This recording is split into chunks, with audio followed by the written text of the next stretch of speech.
big question, which is who runs the world? It used to be an easy question to answer.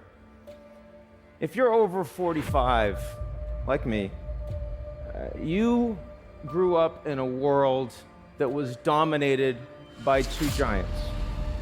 The United States called the shots on one side of the wall, the Soviets set the rules on the other, and that was a bipolar world. It's very simple. If you're under 45, you grew up when the Soviet Union had already collapsed.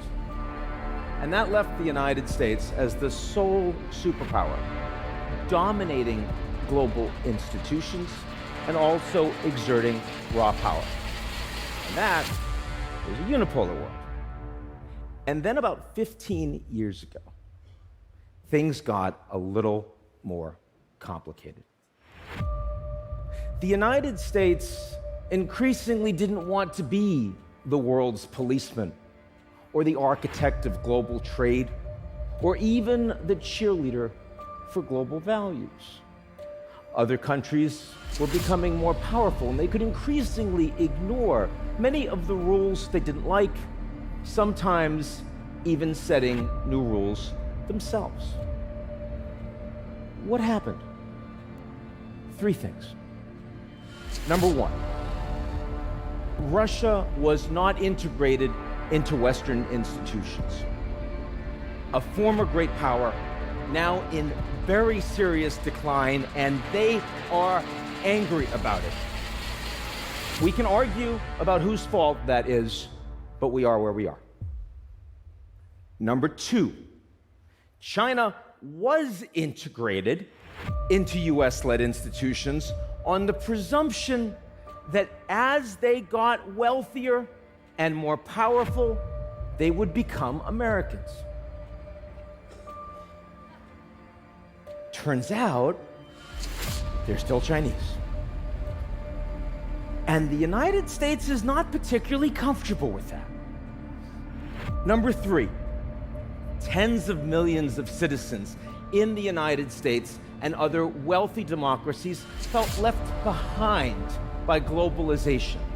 This has been ignored for decades, but as a consequence, they felt that their governments and their leaders were more illegitimate. Now, if you look at all the headlines in the world today driving all of this geopolitical tension and conflict, over 90% of them are because of these three reasons.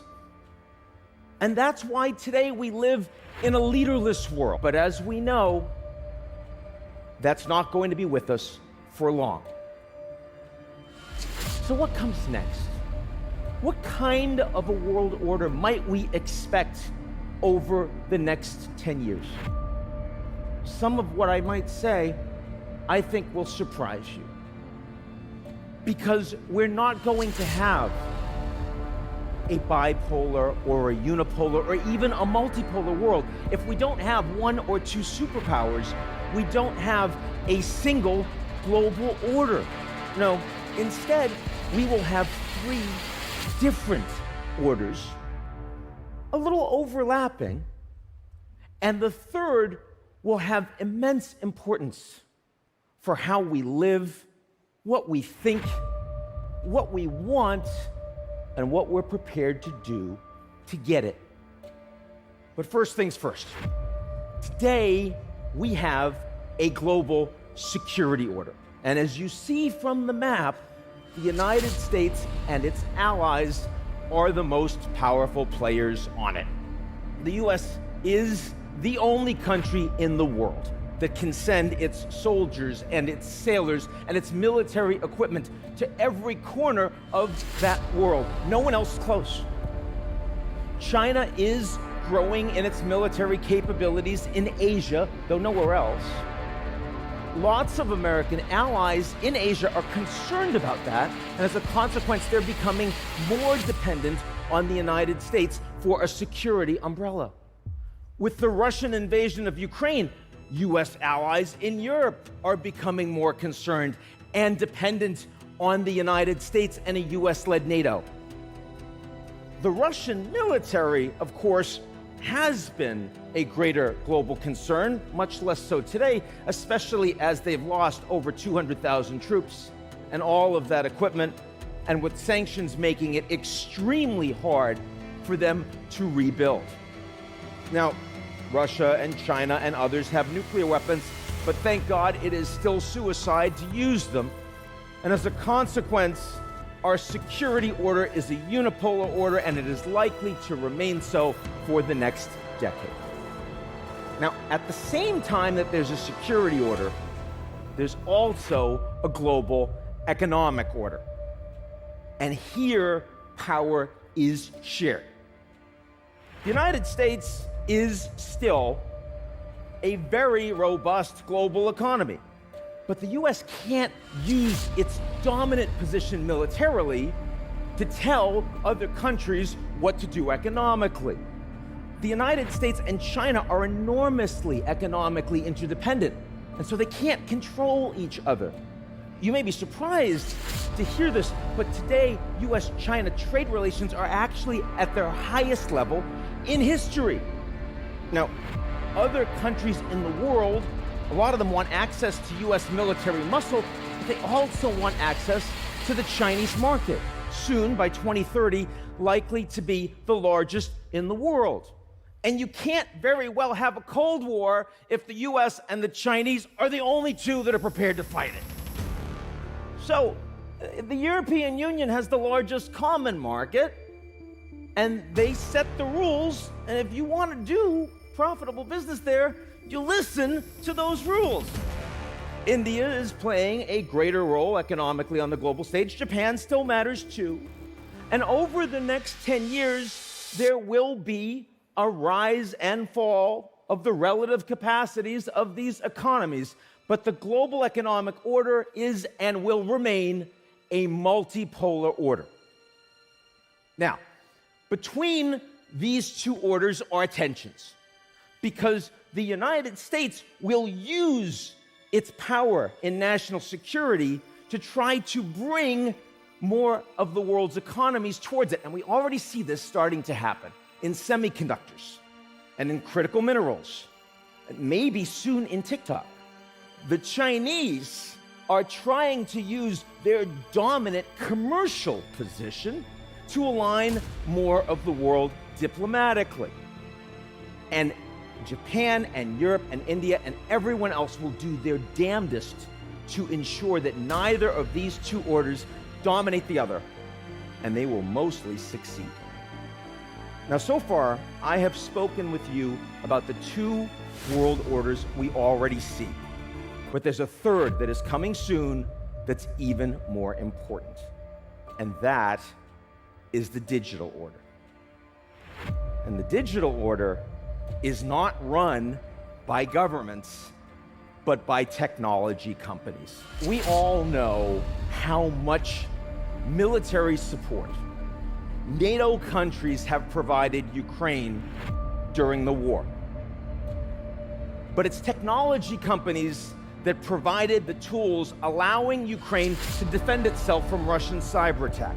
It's technology companies that gave the Ukrainian leaders the ability to speak with their generals and their soldiers on the front lines.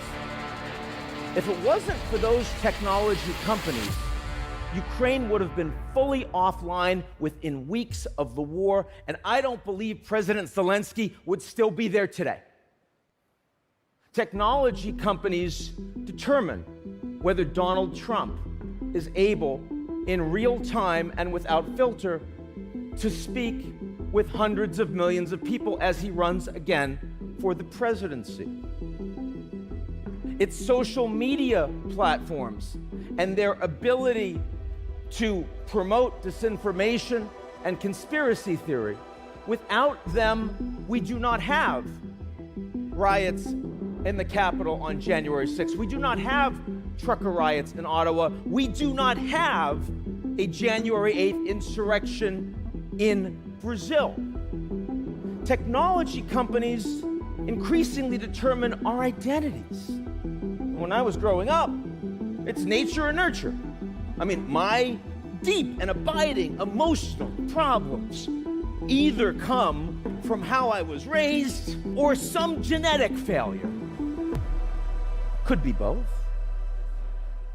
But today, our identities are determined by nature and nurture and algorithm. If you want to challenge the system, you can't just question authority, as we were all told when we were growing up. Today, you have to question the algorithm. And that is a staggering amount of power in the hands of these technology companies. What are they going to do with that power? And that depends on who they want to be when they grow up. So if China and the United States work to exert much more power over the digital world, and technology companies in those countries align with those governments, we will end up in a technology Cold War. And that means the digital order will be split in two. If, on the other hand, technology companies persist with global business models, and we retain competition between the digital and physical worlds, we will have a new globalization, a digital global order. Or, if the digital order becomes increasingly dominant and governments erode in their capacity to govern, and we've already seen the beginning of this, technology companies will become the dominant actors on the global stage in every way, and we will have a techno-polar order. And that will determine whether we have a world of limitless opportunity or a world without freedom. Now, at this point in my speech, I'm supposed to talk about the good news. But those of you that have heard this know that that is not coming. There is no pause button on these explosive and disruptive technologies. I don't know if you know this, there are over 100 people in the world today with the knowledge and the technology to create a new smallpox virus. Honestly, I don't have answers, but I have a few questions for the people that do. Because these technology companies are not just Fortune 50 and 100 actors. These technology titans are not just men worth $50 or $100 billion or more. They are increasingly the most powerful people on the planet with influence over our futures. And we need to know, are they going to act accountably as they release new and powerful artificial intelligence? What are they going to do with this unprecedented amount of data that they are collecting on us and our environment? And the one that I think should concern us all right now the most, will they persist with these advertising models driving so much revenues that are turning citizens into products and driving hate and misinformation and ripping apart our society? When I was a student back in 1989 and the wall fell, the United States was the principal exporter of democracy in the world. Not always successfully, often hypocritically, but number one nonetheless. Today, the United States has become the principal exporter of tools that destroy democracy. The technology leaders who create and control these tools, are they okay with that? Or are they going to do something about it? We need to know. Thank you.